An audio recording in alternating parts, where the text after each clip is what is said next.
flying to Peru on holiday. Going with my two eldest sons. Stand on that side, you want to go ahead. Blue on that side.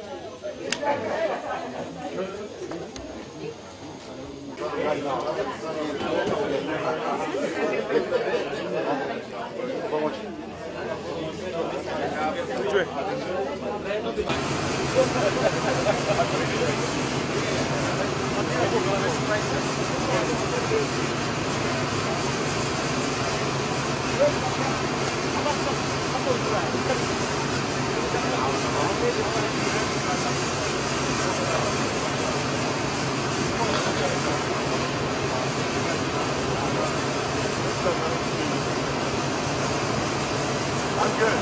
Have you made the donations today? Have you made the donations today?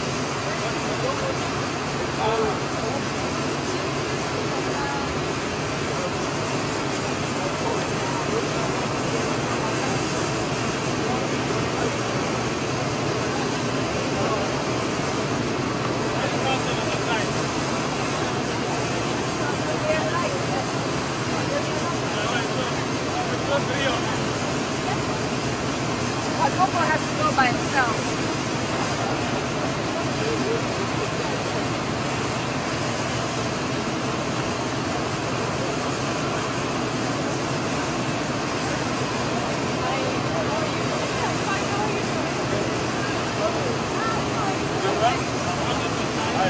Better.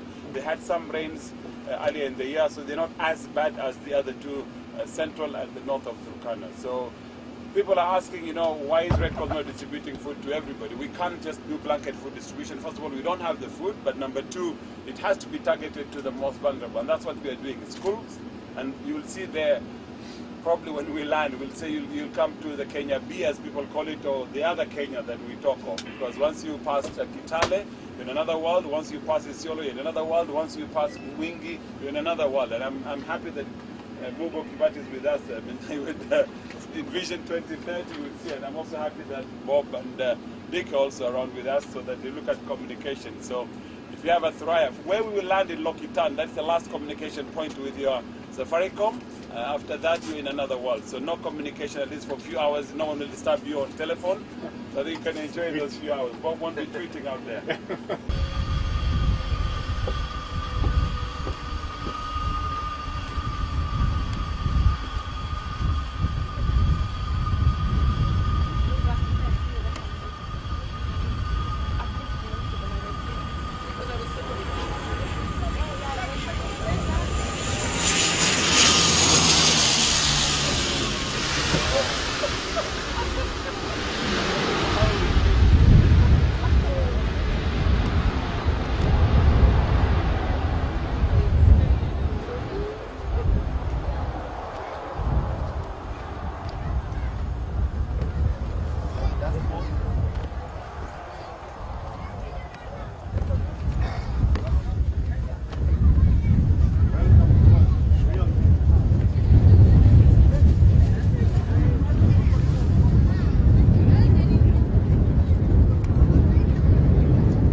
That to cushion the children from sliding into further into malnutrition. Now, in terms of livelihoods, there are enormous opportunities for this community. I have difficulty as a person trying to imagine where this community will be as we talk about the Vision 2030 in down Kenya and we talk about the Millennium Development Goals in 2015. I have a problem reconciling in my mind where this community will be in the year 2030 because the droughts have become so frequent. The communities are barely recovering from the effects of previous drought before they are subjected to another one. And the community is predominantly pastoralism. So I don't know, maybe the readers will tell us, but the future of this community, I'm not convinced that it's in pastoralism. But there are enormous opportunities for alternative means of livelihoods and diversification of livelihoods in this area. The soil is very fertile. What is needed here is just water and the orientation of the community's mind from pastoralism to food production. So in a nutshell, that is what we are doing. This is an area called Loitanit. It is one of the areas where we are doing supplementary feeding and we are also doing school feeding. So another facility there where they are doing feeding of children under the age of 5. And then we have also opened centers for the feeding of the elderly, those who are very weak and they are...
This is nice, yeah. Hiyo maito, ndio tena naite.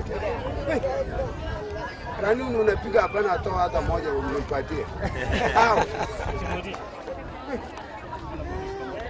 Karama picha la kwa jikoni, kumkitika nkimbia.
Yeah.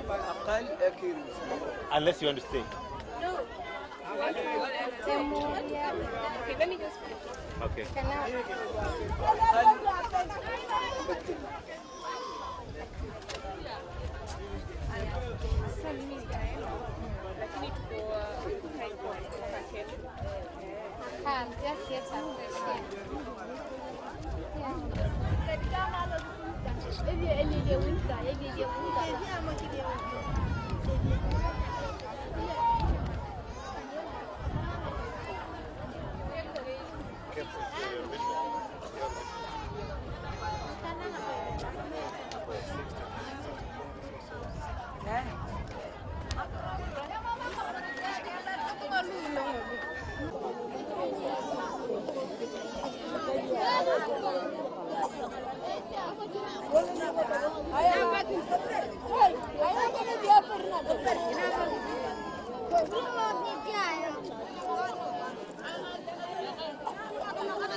Now let's go in, so he can walk by himself and stick.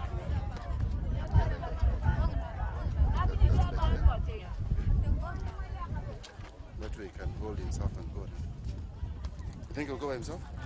No. Huh? But I can go with him? That's okay, because I'll go with him.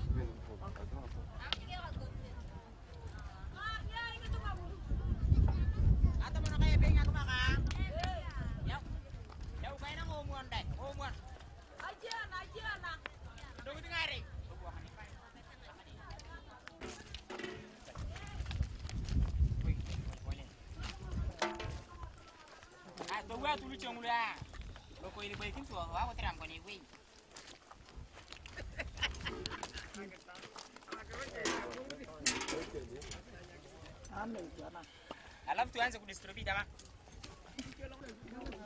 Barada. Ai recha. Ni ndio kwa bang talam. Kon dengi ni ah. An bujai donya. Jua main ya shot. No. Amarda. Korea tangi ni coba kan. Yana yo. Nini kidogo? Hata kwa hata hata tumbo. Ni chomokin. Naona kwa sababu ni kidogo ndio tunafika na We can do the shots. It's fine now. I think we're doing a small.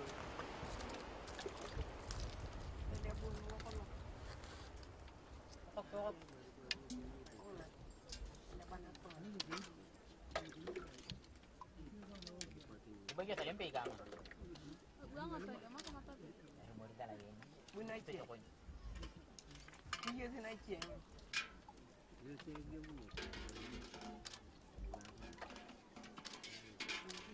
Tinggalkan kadang mama.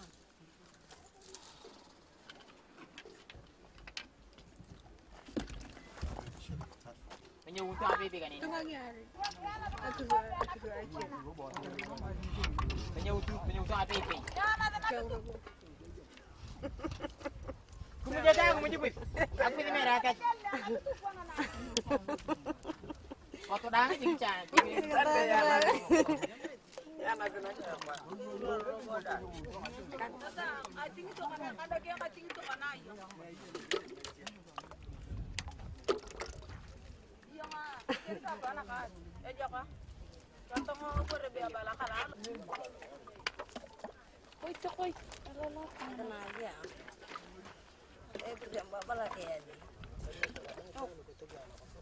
Iya chairman juga kenapa aja?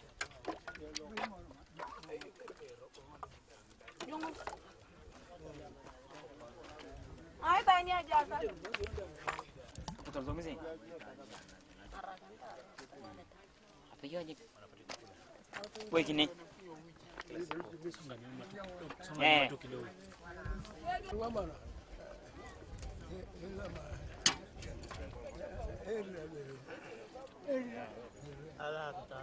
Ya tenés te me tiene. Eso. Yo voy a comer.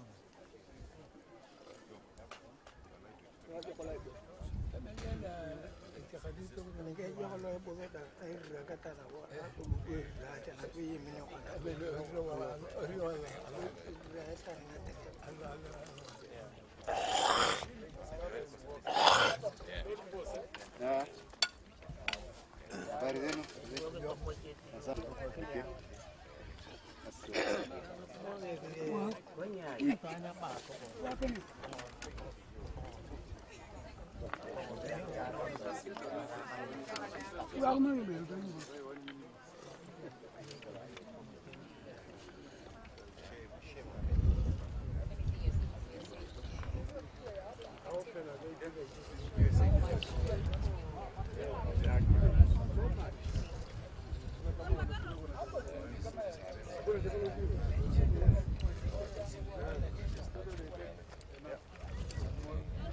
And the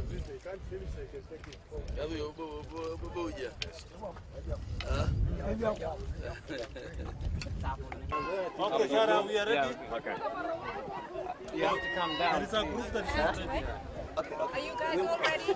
No, there's a group that's not ready. Who's left? Let us know when Who's you're that? ready. Go quickly. Imagine this guy staying What on brings the Okay. Okay. All right, let's go. You know, today has been a very special day for me and the rest of the guys. I'm really, the guys and the girls. I'm really quite pleased, surprised, but pleased at how many of the corporate leaders have been here today. And as we look around, this is a story about droughts, it's about famine, it's about hunger, it's about health. But more than anything else, it really is a story about lack of dignity. And as you look around here today, you see humankind just lose dignity. And for that, for us, it's been pretty disheartening. And I hope that those of you watching this tonight, and those of us going home tonight on this flight, will dig deep to help to make a difference to the people here, because really we cannot allow our brothers and sisters to live with such lack of dignity. I think, Brendan. Just to add on what Bob has said, to add on what Bob has said, switch positions. Musical chairs. Sorry. Yeah. Yes. Done. Which is, if I take it off, then I have flat hair. And then? Go ahead. Okay. You look good. Okay. No. Okay. Just to add on what Bob has said, it's about dignity and it's about being Kenyans, and this cry, Kenyans for Kenyans, it's an appeal. What we've seen here today is just something we cannot be proud of, and it's something we have to arrest, something we all need to work together on. No one's to blame, but we as Kenyans need to come out and show brotherhood, sisterhood, and work together to find a solution. I want to thank everyone who's been with us today, and it's been an emotional time for all of us, so let's work together. Thanks. In the immediate, what do these people need? They need food. In the immediate term, they need food so that they can survive. But in the long term, we need to look for sustainable solutions. We don't want to be back here next year, the year after. We need to look and find ways to make this work. Turkana is part of Kenya. This is the first time since 2008 that we see Kenyans so united saying no. What drives you? What is driving Kenyans for Kenyans? What drives us is that it's the right thing to do, and the people who had the foresight and leadership to start this initiative, they need to be acknowledged, and you know, everyone needs to play their part. And as I said, we don't want to be back here, but when we see what we've seen, I think it drives us to have a sense of unity for ourselves and for our people. Abbas?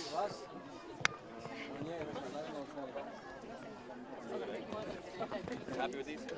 Then I just say, be good together.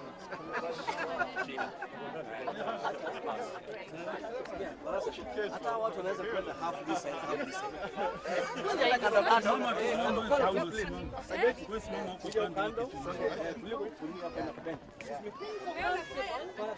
huyu amepoa, huyu ako sawa. Okay. There's somebody there on the block. Excellent. Okay. Let's go, guys. So we go? Yes. Tufanye Kiswahili na Kizungu. Naanza na Kiswahili. Sawa. So mimi nachukua nafasi hii mchana hii leo kuwashukuru wakurugenzi wakuu wa makampuni mbalimbali ambao wamekuja hapa kujumuika na sisi leo ili wajionee wenyewe na washuhudie matatizo tulionayo hapa Turkana, katika wilaya hii ya Turkana ya kaskazini na katika eneo hili dogo la Kaikor na hapa kwa internet ambapo tulikuja hapa siku 10 zilizopita tukaweza kuangazia Wakenya shida iliyokuwa inawakumba ndugu zetu hapa, na leo mimi na furaha tele ya kwamba hawa ndugu zetu kutoka mashirika mbalimbali, kutoka kampuni mbalimbali wameweza kuja chini ya ile taratibu mpya ambayo tulibuni wiki moja iliyopita ambayo ilikuwa inaitwa Kenyans for Kenyans, Wakenya wakijisaidia Wakenya wenzao. Na mimi nashukuru sana waanzilishi wa msimu huo, na tumeona ya kwamba tumeweza kuchanga shilingi milioni 100 na karibu 14 tayari katika siku 6 peke yake. Kwa hivyo inaonyesha kwamba Wakenya ni wakarimu, ni watu wenye roho kubwa, na ni watu ambao wanapenda kusaidia wenzao wakati wa mkasa, wakati wa maafa na wakati wa shida. Na naomba na nasihi ndugu na dada, mtakapoona hizi katika runinga zenu leo usiku, ya kwamba bado mahitajio ni mengi, na tunaomba azidi kutusaidia, tushirikiane na serikali na mashirika mengine ya kujitolea na ya Umoja wa Mataifa ili tuweze kuwasaidia watu hapa Kenya nzima kwa ujumla. Tumeangazia zaidi hapa Turkana kwa sababu Turkana kumekuwa na tatizo kubwa zaidi upande wa afya, upande wa kichakula, upande wa maji kwa ndugu na dada. Kwa hiyo mimi yangu ni shukrani, na nawashukuru pia watu wa vyombo vya habari kwa kukaa mstari wa mbele kuweza kuangazia tatizo hili ambalo ni kweli na sio la upotovu. Kwa hivyo nashukuru Mwenyezi Mungu, na nawatakia ndugu zetu wa Turkana, ndugu zetu kutoka wilaya nyingine mbalimbali hapa nchini ambao wamekumbwa na ukame, Mungu atakuwa na wao, na sisi tutafanya kila jukumu tuweze kuwasaidia. So I just want to say that I echo what has been said by Bob and Brenda. It's my honor and pleasure to be a more satisfied person this morning, having the fact that these CEOs of the various companies left their work and their busy schedule to be with us here today to see for themselves the reality on the ground. And I cannot be more thankful to them for also having been part of the campaign that started and initiated the Kenyans for Kenya campaign that has now galvanized the country and brought people together. After what we had in the recent past in the country of a division, this is one thing that has shown that Kenyans can be united in the hour of need to make a difference in the lives of ordinary Kenyans like what we've seen here today. This situation is real.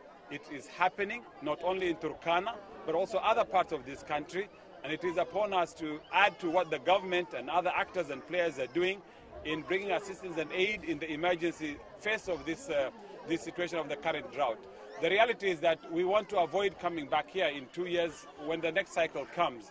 And we may not be able to answer all the needs of all Kenyans in this particular appeal, Kenyans for Kenya. But I just want to say the already 114 million that has been collected is overwhelming, and it shows when Kenyans come together, anything and everything is possible.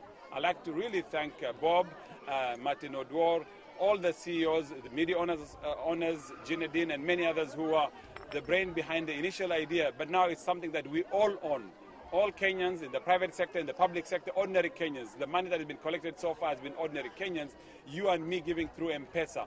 But I think the big drive is tomorrow when we will be meeting the top cream of the Kenyan corporate. And we hope tomorrow we would be digging, as Bob said, deeper into our pockets to make a difference in the lives of ordinary Kenyans that need our assistance today. And hopefully then with 1 or 2 interventions for mid to long term that we are going to look at with this current appeal.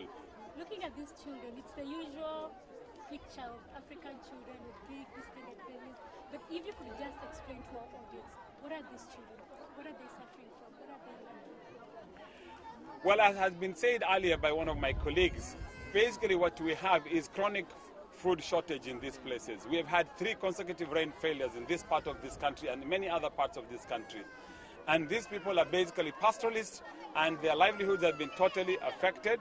You are told that almost 850,000 people living in Turkana, almost now 90% of them would need food aid. It's been a problem that has been coming. Yes, one can say we are forewarned by the weatherman, and that's why earlier in this year and even last year, we at Kenya Red Cross had decided to launch early response for early recovery. But a lot of people didn't see this, accept this as a need at the time. But we're in a situation where now kids are severely malnourished. We're talking of 38 to 37%. We're talking of 24, 28 in many districts. Minimum 15% threshold, already you are in trouble. But when it's above 15, then you're even in worse situation. When we were here 10 days ago, kids are 38. Today there's some slight improvement in some of them, but it take another 3 months to nourish them back to normality. They will need constant feeding, constant water, constant health, so that they can recover their energies and become normal again, below 15% in terms of their nutritional status. And that's what needs to be done. So we are concentrating. The Kenyans for Kenya appeal will be looking at these very malnourished, severe malnourished children, elderly women, elderly men, lactating mothers, and pregnant women. We'll also be looking at school children. We're not doing general food distribution because it would be too costly and too big. And that already the government is doing that with the UN, WFP, and other NGOs around the country. So ours is specialized. So Kenyans should understand it's these very severe malnourished children that otherwise would have lost their lives that we will be giving priority in this assistance. And we hope that we could come with mid to long-term intervention as a result of this campaign, in particular here in Loitanet, in Kaikor, and maybe in Turkana Central, because we will not have the resources to do massive campaigns, and that's actually the responsibility of the government. So actually, right now, what you are able to offer is 1 meal a day? No, we are offering 2 meals a day with this food that is coming. Kids can be fed twice, morning and evening, and at least that will sustain them now. Thank you. It wasn't pre-stage, it wasn't managed, but there is somebody for Kenya Revenue Authority who wants to make an announcement. Yeah, ni jambo moja tu. Kwanza nashukuru vile tumefika pamoja kuweza kusaidiana kupambana na janga hili. Hapa pia tuko kama Kenya Revenue Authority. Oh, wacha kamera iko wapi? Ziko nyingi. Sijui nitizame gani. Yeah. Sasa mimi niko hapa kwa niaba ya Kenya Revenue Authority kwa sababu sisi pia tunahudumu katika sehemu hii Lokichogio, na vile ambavyo tunaona ya kwamba kumekuwepo na janga hili la njaa, kama serikali ina jukumu, lakini sisi pia kama shirika binafsi yetu pia tuna wajibu wa kuhakikisha kwamba tunafanya tuwezalo ili tuweze kusaidia katika kupunguza maafa ambayo yamewakumba watu kutoka sehemu hii. Kwa hivyo hapa tuko na afisi Lokichogio na afisa wetu kutoka Lokichogio, wao kama afisi hapa wametoa mchango wao ambao wangelipenda kutoa papa hapa kwa Bwana Abbas ili iweze kusaidia katika janga hili. Kwa hivyo namuomba tafadhali aje, ako na cheki hapa. Hawa ni kwa wale wafanyakazi wetu wa hapa Lokichogio. Sio wengi, mko wangapi? Wako wafanyakazi 6 kwa ofisi yetu hapa Lokichogio. Yeah. We are donating to the Lokichogio office. We are donating 500,000 shillings. 500,000 shillings. Support of people. Yeah. Yes. Wow. Yeah. All right. Thank you very much. And God bless. Asanteni sana. Shukran. Yes. You want to know his name? Yeah, this is my. Oh, yeah. Yeah, but he is the head of the